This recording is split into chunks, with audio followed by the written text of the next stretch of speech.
Nyx and Castra, I think we've all but had it confirmed that they're not coming this year, and maybe they're much further off than a lot of us were hoping for. What you have to do with Star Citizen is read in between the lines. You have to look at what they're saying, what they're not saying, and you have to use your imagination a bit, because they are not going to tell you probably what we need to know. We have to kind of infer from what they're talking about what is going on. So we've got a couple of things from the latest Star Citizen Live that basically confirm, I think, that the new systems are nowhere near. So let's just dive into that. And then also I want to talk about the ePTU, because this again is a good example of CIG just not communicating. Here's Jared talking about Nyx. We've mentioned in the past, obviously we spent a long time talking about Pyro and stuff in the lead up. Hopefully Nyx ain't that long.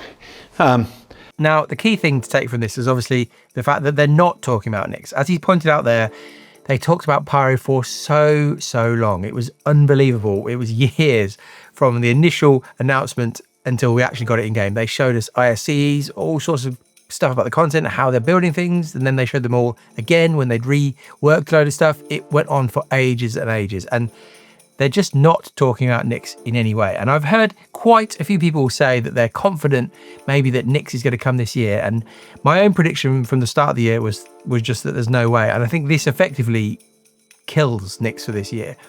Jared isn't talking about it, and he's fingers crossed that he won't have to talk about it for too long. And what he means by that is he had to fill so many episodes with Pyro as the kind of main content, and he just doesn't probably want to go through that whole process again with Nyx. But there's just no chance, zero chance at this point that Nyx is suddenly going to come out of nowhere and be dropped this year. They would be talking about it. They'd be using ISC to show us bits and bobs. Even if we forget the fact that they're focusing on Squadron and that they're not really putting any feature work or anything that could cause instability into the persistent universe this year, there's just no signs that they've made any progress whatsoever. And Castra is even worse. Listen to this clip. Again, at CitizenCon, we revealed the first 5 systems. After Pyro is Nyx. After Nyx is Castra. I remember that right? Yeah. And then after Castra, Terra. So he's not even sure what the next system is, and that's fine. He can forget the names of things. That's not the issue. The point is that his job, what he does for the company, is he is the main kind of outward mouthpiece. He's in the meetings, he knows what's going on. He is the person who has to understand basically everything that's going on in the project and then communicate that to us in certain ways. And if he hasn't been in a meeting any time recently by the looks of things, which has mentioned the name Castra, and it's obviously not on the radar in terms of them talking about it internally in big meetings, again, there's just no chance that it's anywhere near done. They hopefully are still working on it. What we saw at CitizenCon was very, very work in progress, although it looked quite impressive. If you look closely, it's all very basic artwork. But for him to forget the name of the third system just tells us everything we need to know about Castra. It is not coming anytime soon. I don't think anybody really thought it was coming this year. I did hear a few predictions saying maybe it will come right at the end of the year, but there's just no way. And I think it's very doubtful that it would even come next year. We're talking maybe quite a long way off for this. And this isn't really an issue, any of this stuff. I mean, we've obviously, lots of people have talked about the fact that this is a year for content, performance, stability, all those things, and they are working on those things. I've tested on this channel myself.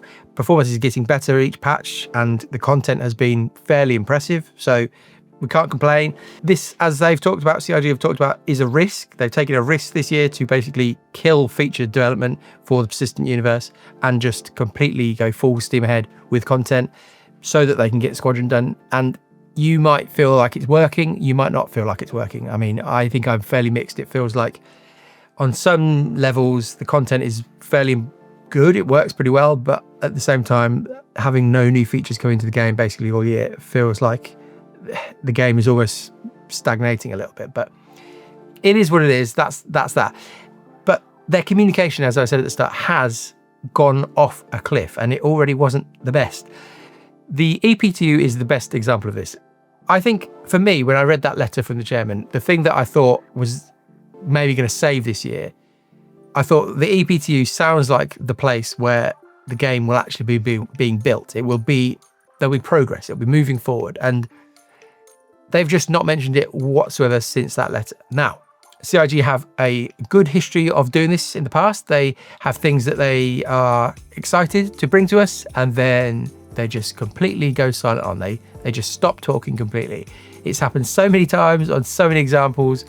I mean, things like Theatres of War, even Satable, for those of you back in the day, just things go silent, and then a few years later down the line, they go, oh yeah, we switched direction, we changed direction. And my guess will be is that potentially the EPTU has gone in that direction. I think what's actually happening, as Jared has mentioned a few times in this SCL, is that Squadron 42 is the focus clearly for the whole company, and basically the PU is on life support. The EPTU was a good idea, but then as the reality of this year has unfolded, as they've started doing all the work that they're doing for Squadron, and then they've also started pumping out this content, they've just realised that it probably isn't really that feasible to run the EPTU. That's my guess. Whether they'll confirm that, I doubt it, but that's my guess.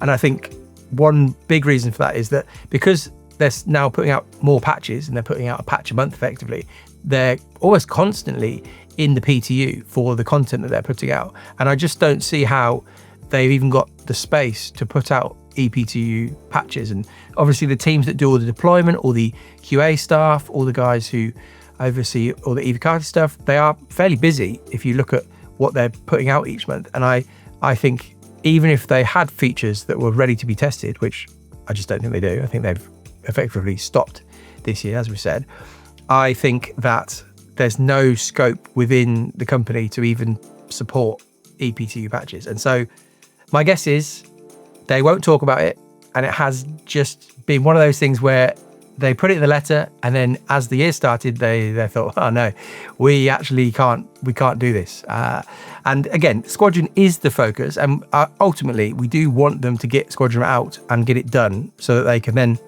refocus back on the PU. But I do think it leaves for a bit of a forgettable year. I think this year will be quite forgettable. I mean, the content has been relatively decent, but I think the content on its own, as many people have said, I said this as well, there is still a lot to add into the game, lots of game systems, features, to actually get this into a place where it's really a good game. Sometimes you have to kind of just set your expectations according to what they're saying and not saying. So I think for me, I've basically just really lowered my expectations for this year completely. They were already pretty low. My predictions for the start of the year were pretty basic, but I think now I'm almost we're holding out for Squadron and hoping that it does come in 2026 and it doesn't come too far into 2026, but we will see. Let me know what you think.